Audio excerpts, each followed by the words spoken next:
Industries, and I'm a co-host of Cannabis Corner Radio, which airs on Mondays at 1 o'clock on 103.5 FM. So I co-host that with Joe LaChance and Lou Vega. But I am here today to talk about cannabis advocacy as it pertains to social media. So just political engagement and social media, and how those two things can work together to help us amplify our message, particularly around cannabis advocacy.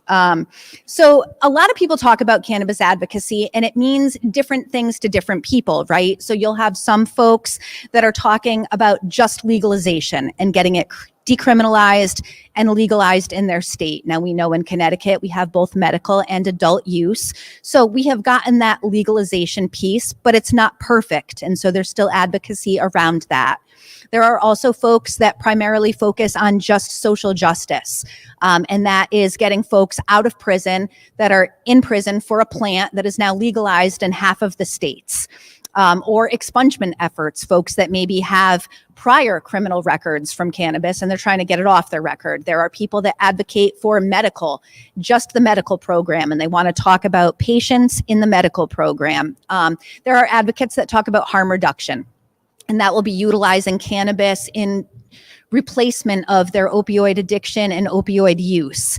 There's consumer advocacy. So that's folks that are primarily obtaining their cannabis from dispensaries, and they want that consumer advocacy. We've also got industry advocacy.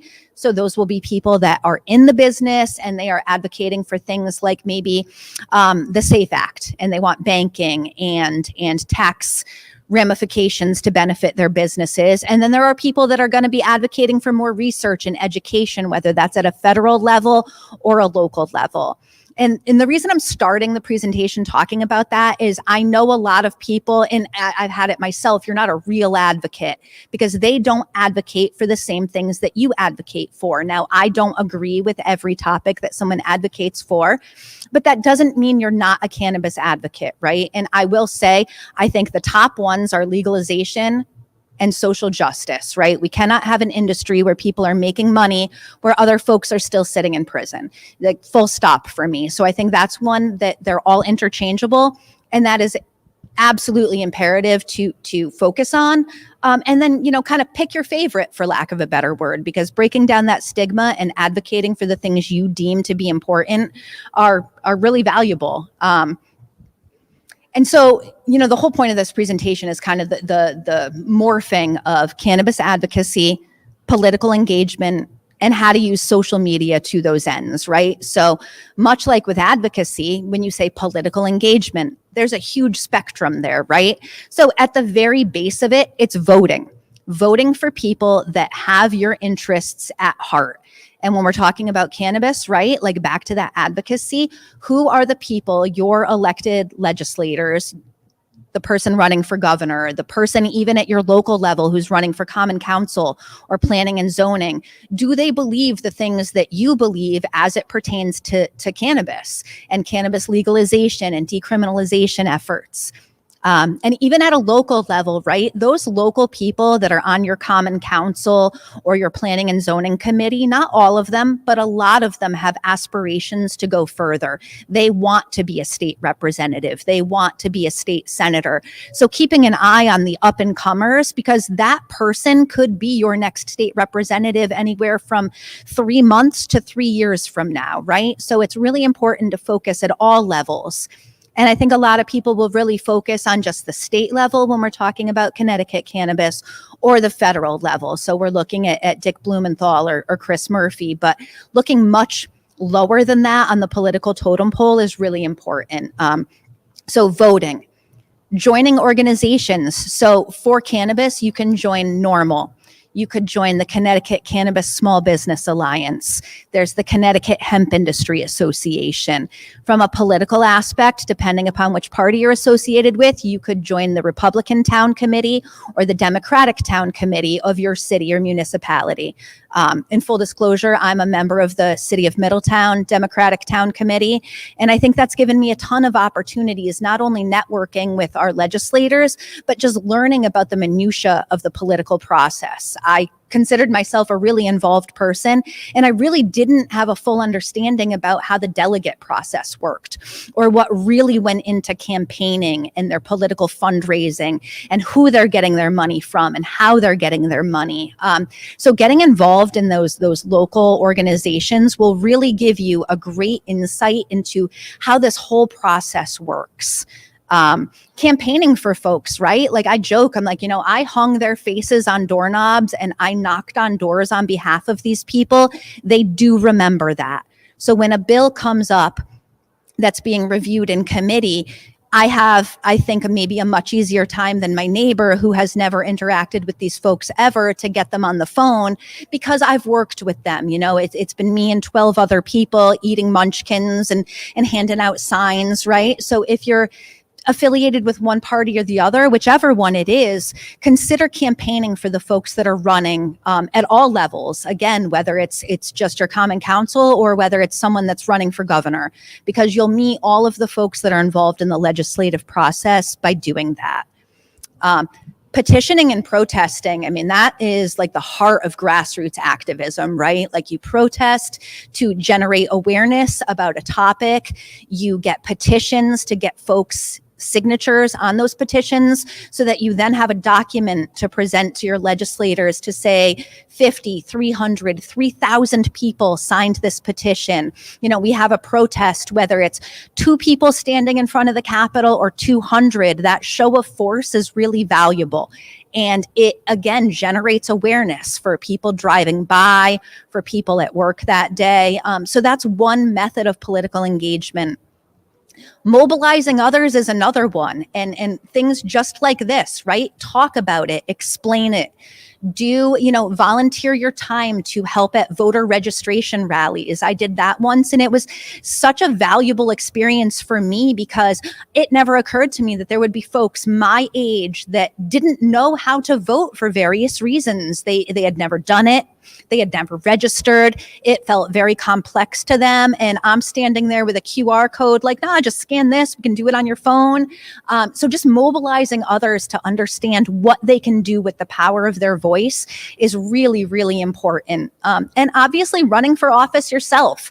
Now, again, that feels really daunting, and it's not easy to do. But again, at a local level, especially if you join your Republican town committee or your Democratic town committee, that is literally what those organizations are about. The primary role of those organizations is to help elect other people within that party.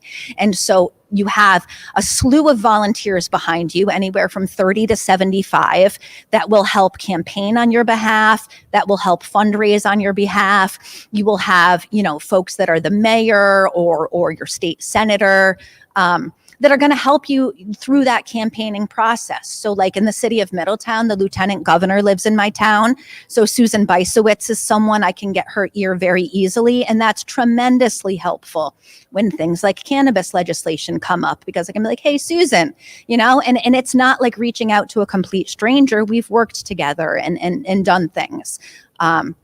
So political engagement, much like advocacy, has a huge spectrum of what you can do with that.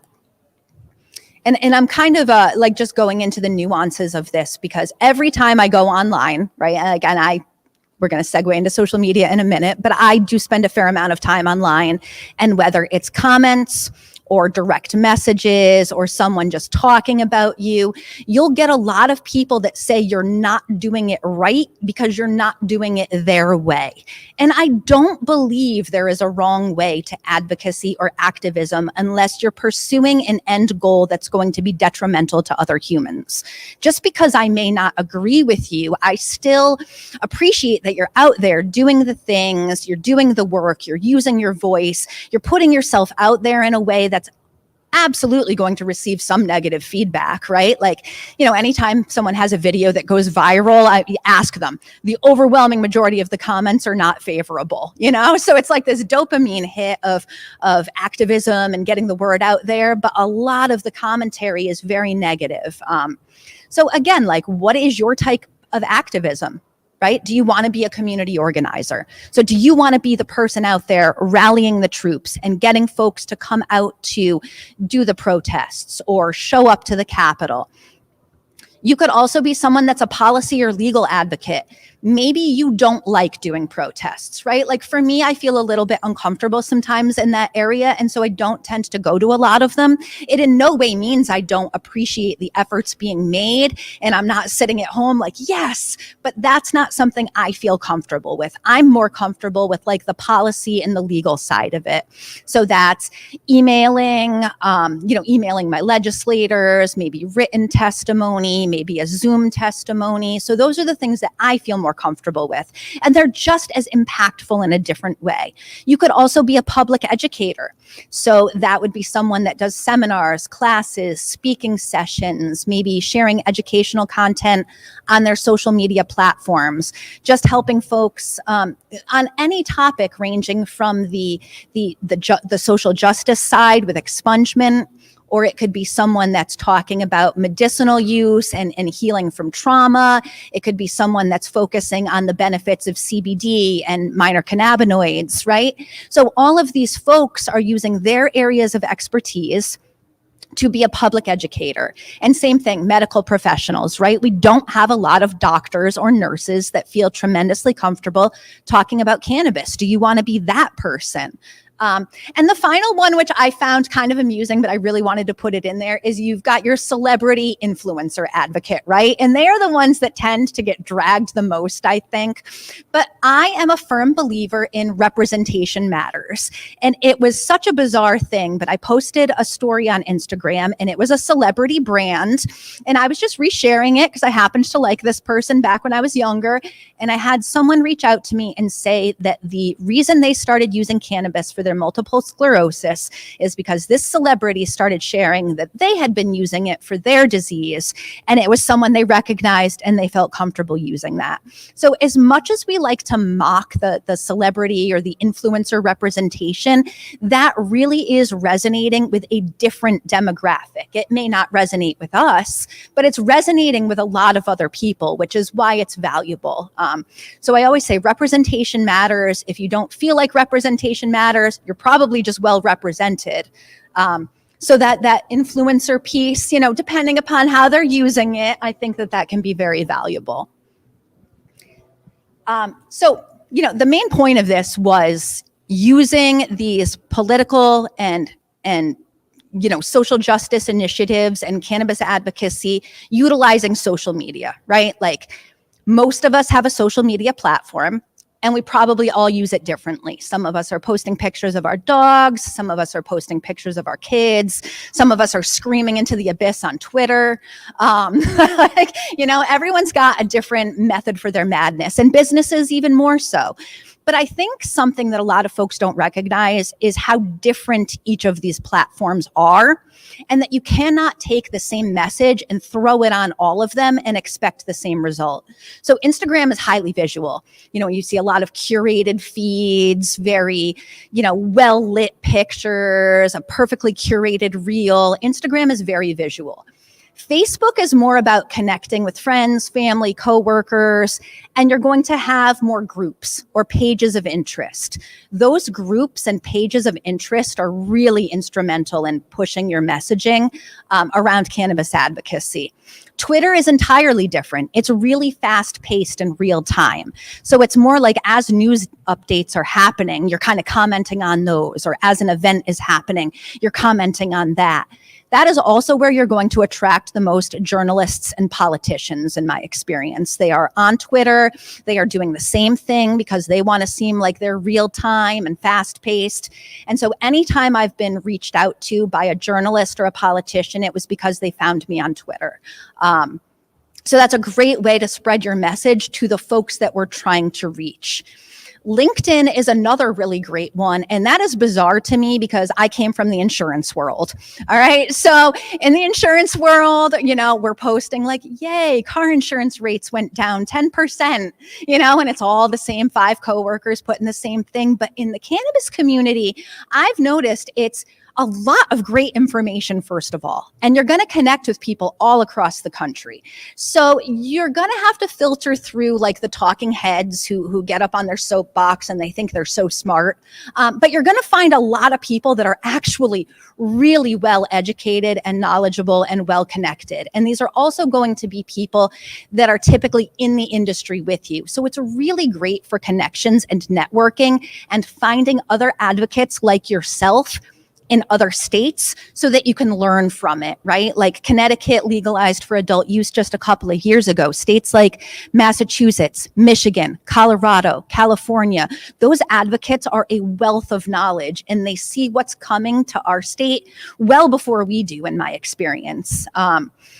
So that's another great one. And TikTok was the final one I mentioned. This is short form video content, right? It's goofy reels, it's lip syncs, it's voiceovers. That is typically where you're going to get your younger demographic. So Gen Z is the most coveted demographic for cannabis advocacy and cannabis consumerism because they are the first generation to have a fully legal product.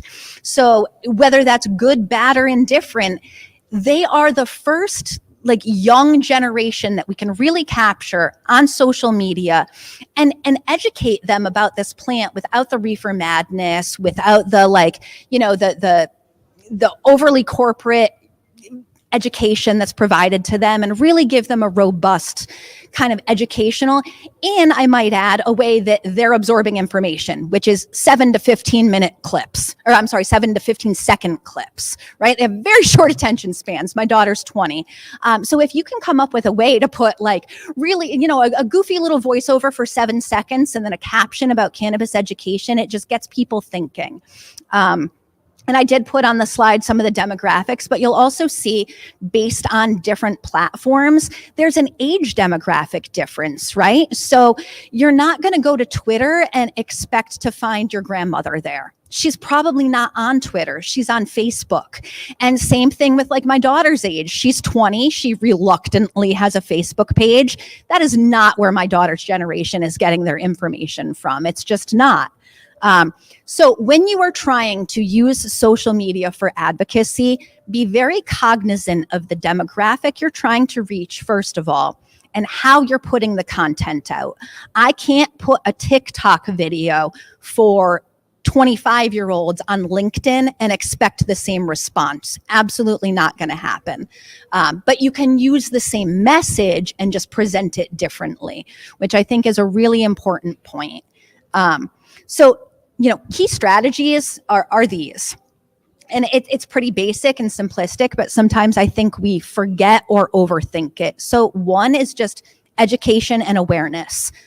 I think when we go to events like this, we're surrounded by folks that think and speak like us. Sometimes when we're on social media, it's the same thing. It's much of an echo chamber. You've got a lot of people agreeing with you on what you're saying. And then you enter the quote unquote real world, right? And you're at a PTO meeting or you're at the grocery store. Not everyone around you has the same level of understanding. They're not open to hearing it. They've maybe never heard it. So just addressing misconceptions and debunking myths in a way that's approachable, right? You don't want to be like preaching at the person behind you at Price Chopper, but really just providing education and awareness. Personal testimonials are so important. And back to that whole representation matters. There's a reason why people will share their story. They will share why they started using cannabis for medical reasons. They will share the first time they used it. That's not to just be kind of pontificating about the first time they smoked weed. They're trying to provide representation so that someone else can resonate with that, right? Like, again, like back to the multiple sclerosis issue, that person probably had never been told by a medical professional that they could use that to alleviate some of their symptoms. But then they saw some random person on Instagram discuss it, and it caused them to start looking into it a little bit more. So those personal testimonials about why and how you're using it, or people that you know that are using it. Do you know someone that's been helped by CBD for their arthritis? Did you yourself use it to help alleviate migraines? Those stories matter a lot.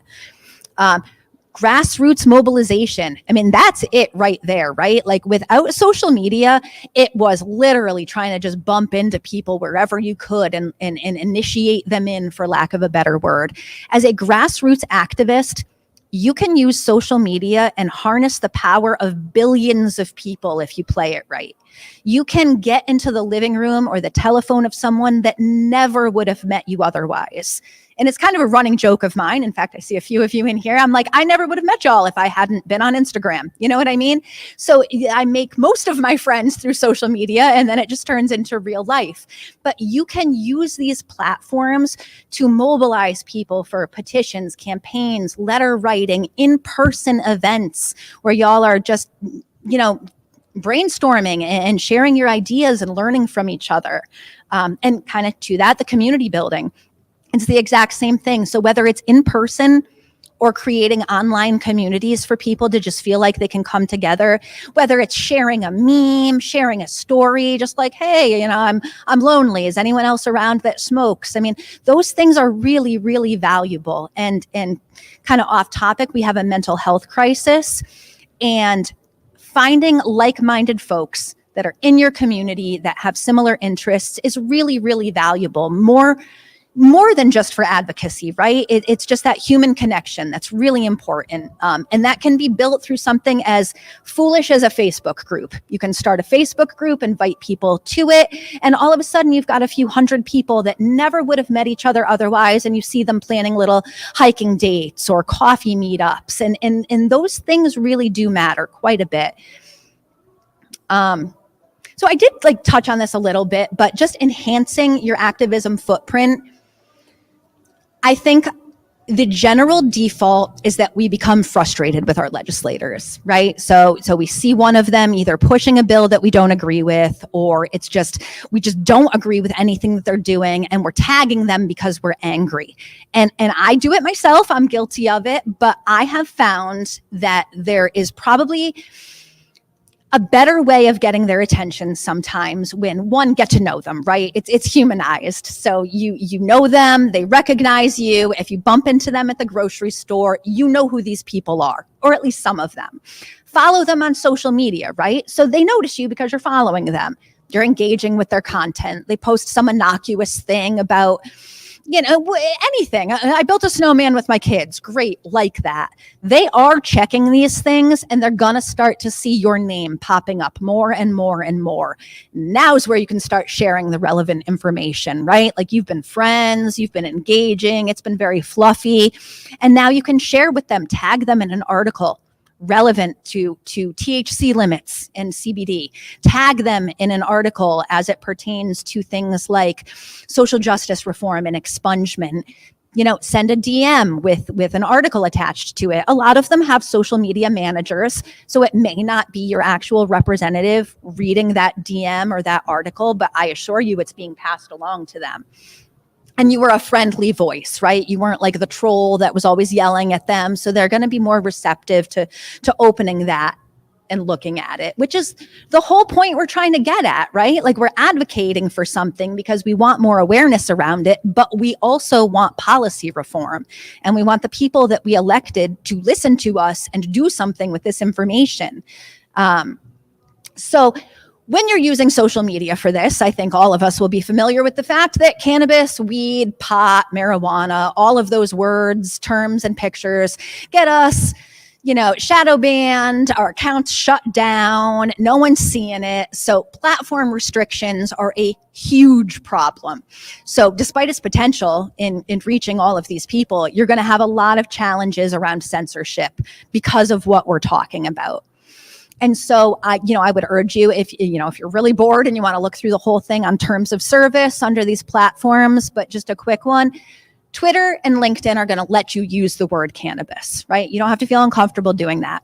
If you're on Instagram and you're using cannabis-related hashtags, you're silencing yourself. You're better off not using any hashtags at all, because Instagram and Meta, so that's also Facebook, doesn't like them.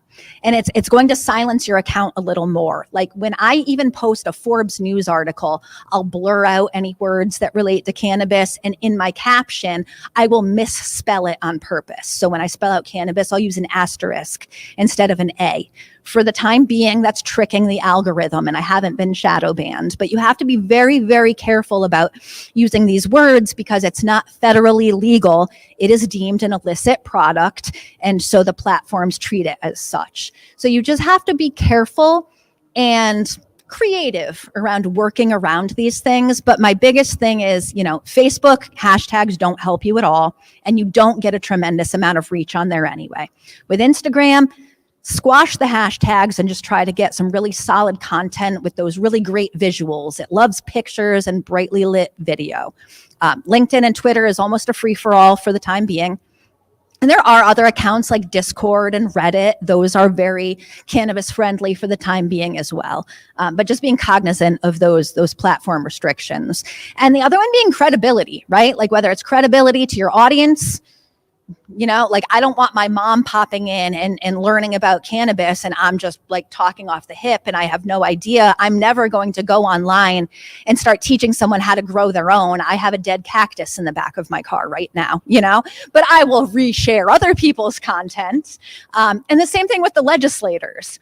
You want to maintain credibility with them. So when you're sharing information, share things a little something about. Don't just randomly tag them in articles that could be coming from some blogger out and God only knows where who never did their research on it. Make sure you're tagging them in relevant, credible pieces of information that helps you maintain your credibility as an advocate as well. So just a couple of case examples. Because sometimes you're up here like, oh, you can use social media. There are tons of cannabis related nonprofit and advocacy groups that have done this on an epic level, advocating and recruiting membership. So NORML, Drug Policy Alliance, Students for Sensible Drug Policy, Women Grow, the Marijuana Policy Project, Last Prisoner Project, local groups, the Connecticut Canna Warriors use social media to advocate for things. We've got our small group, Connecticut Cannabis Alliance, same thing. So, it has been done and it will continue to be done, but there are a lot of people that are resistant to tying all of it together. They don't want to tie their advocacy to their social media, to their political engagement for whatever reason. Maybe you don't want your neighbor to see that you smoke weed, but that's the whole point is you're providing representation. You're their neighbor that they love to talk to every day, right? Your dog escaped into their yard and you guys share tomatoes. That's the point, is just, doing that and having that representation. So, a lot of this, again, using social media and all of that. So where do your efforts matter? I think that's where a lot of people also start to be like, I don't even know where to start. You can start wherever you feel comfortable. Now, I started at a municipal level. I just wanted to know what was going on in my city. So if you're involved in political engagement at a municipal level, that means you know who is on planning and zoning. That means you're getting the agenda and the meeting minutes for planning and zoning. Planning and zoning is going to be the entity that is looking at folks with social equity licenses that are trying to get a dispensary in your city or town, and maybe they're hitting resistance because of stigma. You, as a member of planning and zoning, can influence those conversations. Same thing with Common Council. Maybe you live in a city that will not allow cannabis businesses in. You, as a member of that very small local group, can directly influence those conversations. And sometimes it just takes one person to speak up. And then the next person is like, I was kind of feeling the same way, but I didn't want to say anything.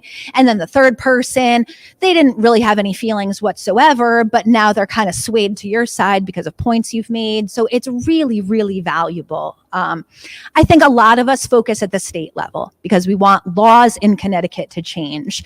So that's going to be your state legislators, your state representatives, your state senators, and the governor.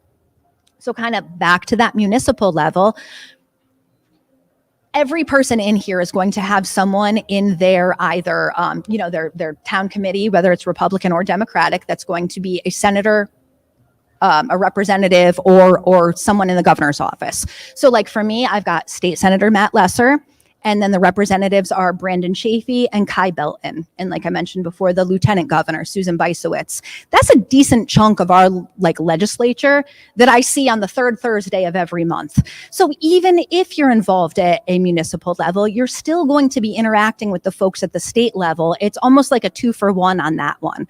But those are the folks that are writing the bills. They're the ones sitting in on committees, and they are the ones that are ultimately going to pass legislation that directly impacts state of Connecticut laws, whether it's around expungement, the CBD laws, the THC limits, our medical program, all of that. So that's very important. At a federal level, again, that's our president, our vice president, and then our representatives and senators in Washington, D.C., right? So yes, that affects us on a state level to some degree, but we also have states' rights. So that's going to be things like federal descheduling or federal rescheduling. That's going to be things like safe banking. And do we get rid of these tax ramifications for cannabis-related businesses? Do they get the same tax benefits that any other business would have? So paying attention to that on a federal level. And the final one is just societal. Maybe you don't want to touch any of that. Maybe the political part is it's just not where you're at. You don't really align with either party. You're kind of independent. You vote, but you just want to be involved in the advocacy. That's just societal, and that's what we're doing every day. So it's the stigma breaking and just simply feeling comfortable talking about it. Awareness, right? So just bringing awareness to what you're using, as simple as, I started using a CBD gummy and it helps me sleep through the night. You have no idea who's going to hear that and have that impact them. And then the education piece too, right? So if you have a home grow and you have a really good crop, what I mean? You grew a couple of great plants and it's fire, share that with people, right? Not everyone knows how to grow. So little things like that, or not even little things like that. Those are huge things that feel little. And it's all, every effort matters tremendously. So, whether you're doing this in person, but the whole point was using social media, it feels goofy. You're just posting a picture of your tent, but you have no idea which of your friends from high school or your random aunt you haven't talked to in forever is seeing that. And it's triggering them to think, maybe I should do that. Maybe I should reach out to them and ask them about that. And I will say you'll be surprised at once you start sharing this. I was genuinely shocked at the people that came out of the woodwork and they were like, oh, you too, huh? They didn't want to say anything either. I think, and I, any of you that know me, I tend to hyper focus on women and mothers, but I think in particular, women and mothers feel less comfortable sharing that they consume cannabis than men and fathers do. And that's not to say that that's across the board, but I think you will find that it's going to be your mom, your aunt, your grandma, your neighbor. It's going to be a lot of women that feel like they were never comfortable sharing that they used it and they were all along. So just again, that representation piece and being aware of your own impact in everything, whether it's showing up to these town meetings, who you're voting for, what you're putting on social media, and just leveraging those platforms in ways that are going to be beneficial. And just kind of to re-highlight that, right? You don't want to go onto LinkedIn and share a news article with your thought leader commentary and then do the exact same thing on Instagram. It's not going to hit the same. And we're human beings and there's a ton of studies around this. You start to feel kind of down about yourself when you're just sharing stuff all the time and no one's interacting and no one's engaging. It's not what you're putting out there. It's where you're putting it, first of all. And just kind of curious. People are curious, but they're not necessarily going to interact. So don't feel bad if you're sharing articles and no one's responding. Keep sharing that information because you're going to hit the right people. And those people really do need to hear it from me, from you, right? They aren't hearing it from someone that's resonating with them yet. So just being aware of your own impact wherever you are and whatever you're doing. I probably talked really fast, but does anyone have any questions or just want to share some thoughts? Yeah, Kevnisha, go first. I saw you first. Ladies first.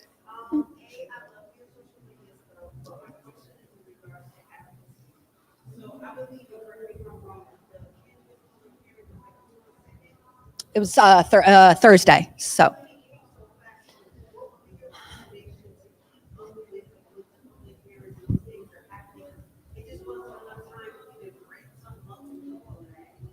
Yeah, no, that's a good question. And I don't know if our government does this intentionally to keep us from being aware. Things move very fast. It will show up on that website on the 19th and public testimony will be on the 21st. So I've said this, I'm like, you almost need to be, you know, like, for lack of a better word, like nerding out and hyper focused on that ct.gov website, checking their agenda every day, which, like, who has time for that? So this is like a kind of a great segue for me on social media.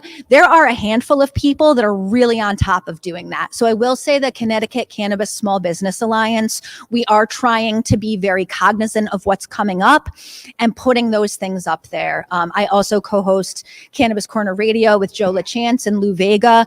We try to discuss every Monday at 1:00. We try to mention things. But again, that one popped up on a Wednesday and testimony was on a Friday or something. So I would say with that one, check in as frequently as you can, but then also be following accounts that are known for being reliable with sharing these things as they're happening real time, which is, again, like why we've got to amplify this, because it's really hard to stay involved. And to that point, I consider myself someone that's really politically engaged, and I don't even know when these things are popping up. I'll be texting people like, when is it happening? And when do I have to have my email in by?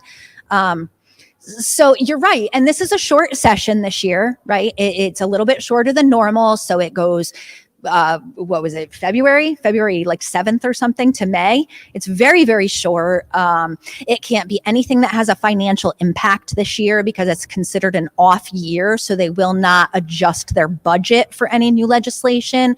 So it's making it just very difficult every other year. And that's, again, with political engagement, knowing things like that. I never would have known that had I not started becoming involved with the Democratic Town Committee. But every other year, our legislators are showing up to these committees, they're listening to us, and they have their hands completely tied because they cannot modify the budget to allow for anything that will cause additional money. So they kind of just listen to us, pat us on the head, and then go back to their office. So just getting louder, but yeah, it's hard to know. But I will say, following that, CCSBA shares it, the radio show shares it. CT Canna Warriors tend to share it quite frequently, and they'll have things up. But yeah, good question. But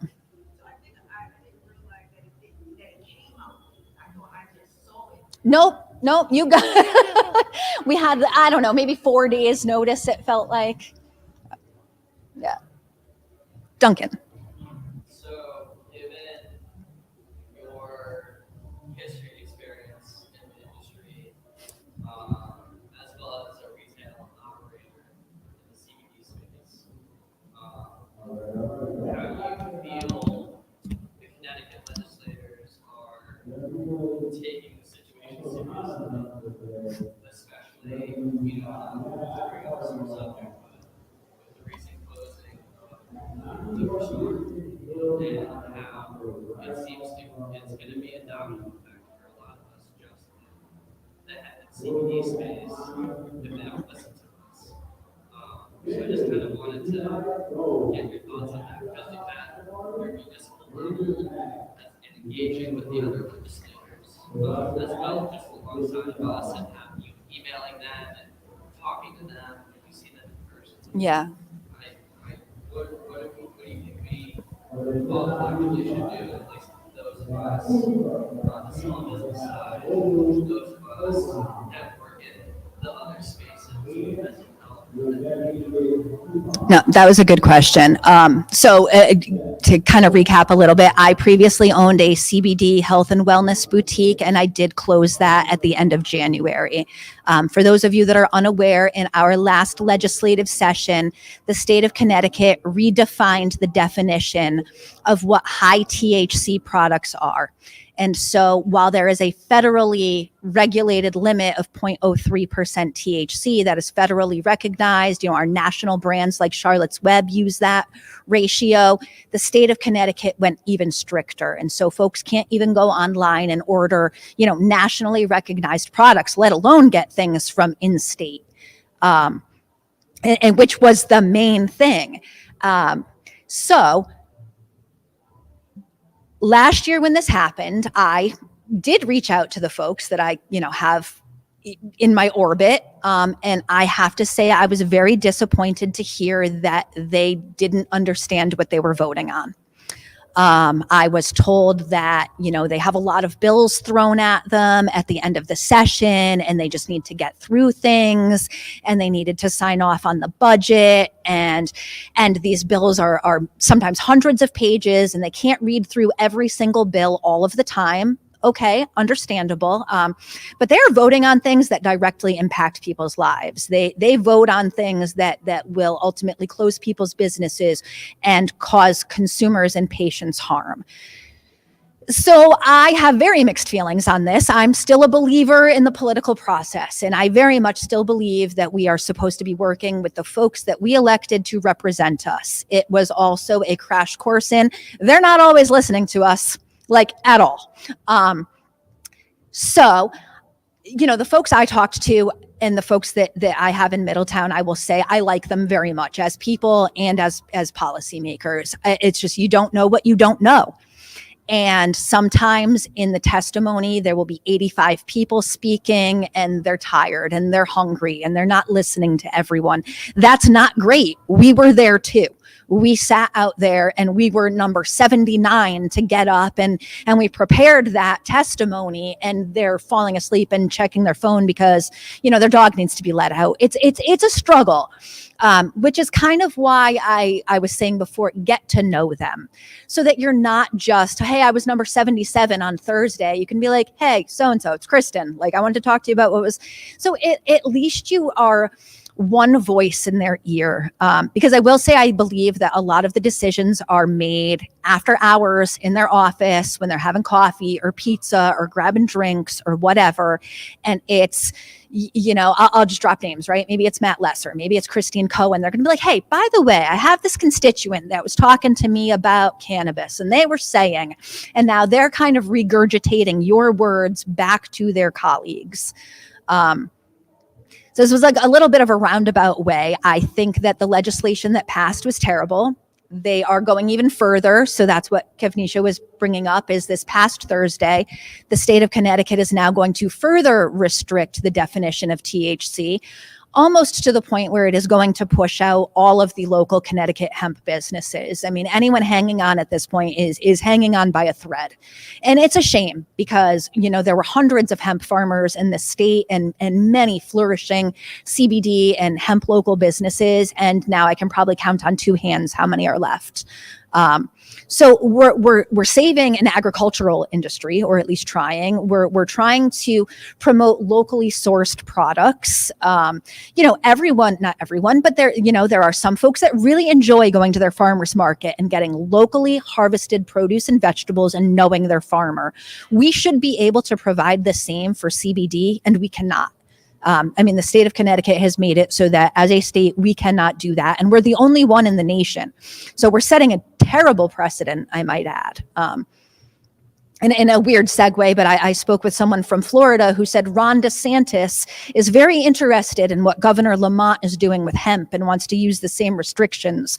I could have lived my whole life with not knowing that, but that's besides the point. Joe.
And that's where it gets hard too, right? Like, so when we go testify, we're testifying before the general law committee. And I don't even know how many folks are on that committee. What, like 9, 8? I don't even. Oh, okay. All right. So still. They have their different committees. So I would, Okay. you mentioned this, your observation, they're on their phone, they're talking to each other. We're there too, all day, hungry, waiting, been up all night gathering our thoughts. So, who holds their conduct during their own committee accountable? The voters. Don't even give you the respect that you deserve for showing up and speaking. They're supposed to be your representatives, and they're all laughing and clearly on their phones and not even having the decency for eye contact. I don't disagree with you. We're truly up against. Peel all these layers back. That is their total conduct and collective. And it always has been. That we're the Constitution state. And we're getting small business owners are getting trampled. Yeah. The General Law Committee, in my personal opinion, is the toughest of all of them as far as who is on it. The folks appointed on that committee are probably the least receptive, again, personal opinion, to just hearing their constituents, right? Like if you sit in on the committee that's talking about like health and you're talking about diabetic medicines, they're so much more receptive and listening so that in and of itself is a problem. I'm kind of stumbling over my words here because this is why people don't like politics, right? Who holds them accountable? The voter. We do. It's their constituents. And then it comes to vote time, which is going to be, October, November. They're going to be doing their big push and they're going to get their flashy topics and people are going to do the lesser of two evils. I'm guilty of it myself. And so you continue to reelect the same people that have been doing the same things and ignoring us because they're better than the other guy. So it's kind of like a real full circle and back to that whole running for office. It is not as challenging as you would think it would be to run for office. And getting involved at that local level and learning how. We need more people. Maybe they're not even in the cannabis community, just people that are receptive to listening, people that are good listeners, that care about other human beings, that genuinely want that role as a politician to help do the right thing. Because there's a lot of ego in politics. Now, I'm naive. My naivety is going to kill me one of these days. I really thought these were a bunch of do-gooders that just wanted to make the world a better place. Like maybe 25% of them. So that's part of it too. It's really hard. I saw the testimony too. There was at one point where D'Agostino there rolled his eyes and was like, I don't know how many times I have to tell you people. And I immediately clipped that into my phone because I was like, I am so mad. That is such condescending, dismissive, wall up language, So it's hard. Keep using your voice. Keep doing the things. The squeaky wheel gets the grease. Pressure from his colleagues, regardless of whether they're on his committee. So this is why, and God bless him, I'm like, I shouldn't be saying his name so much, but Matt Lesser is friendly. He listens to me and says every time I can't make any promises, this is not my committee, but he's very receptive to listening. Kai Belton is another one. She'll listen to me talk my ear off and then also be like, I'm a rep, I'm not on that committee, but like, here are some people you should reach out to. Or these are the things that are going to get them like interested, right? Because everyone has something that's going to resonate with them a little differently. So getting to know the people that know them is kind of my answer. You got to like weasel your way into their life.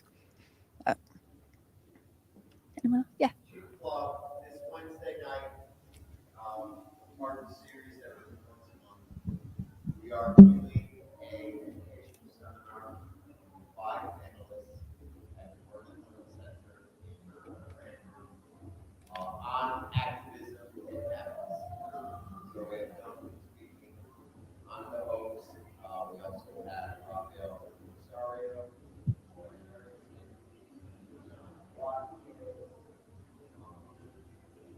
Anne-Marie Luisi of Higher Health. So we have a good panel of people, and I hope we have a lot of indoor showing up, a lot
Just for anyone that didn't hear that, he was talking about a panel. It is on the 28th, so next Wednesday at the Burn and Learn Center in North Branford. Their address is 2017 Foxen Road in North Branford. So the final Wednesday of each month, Joe, my co-host on the radio show, is hosting educational topics. So the first one we did was around medical professionals and just using it as medicine. Our second installment is going to be around activism and advocacy. And so there are a panel of folks, again, like what I was saying before, on all different avenues of advocacy, whether it's medical or policy justice and everything in between. So that'll run from 6 o'clock to 8 o'clock. It's free admission. And it's a really great venue. It's a really great opportunity to hear other voices, talk about in much more granular detail the things I was going over today. So, but did anyone else have any other questions before we wrap up? Thank you so much for wrapping up your afternoon with me. Thank you. And if any of you want to reach me, my name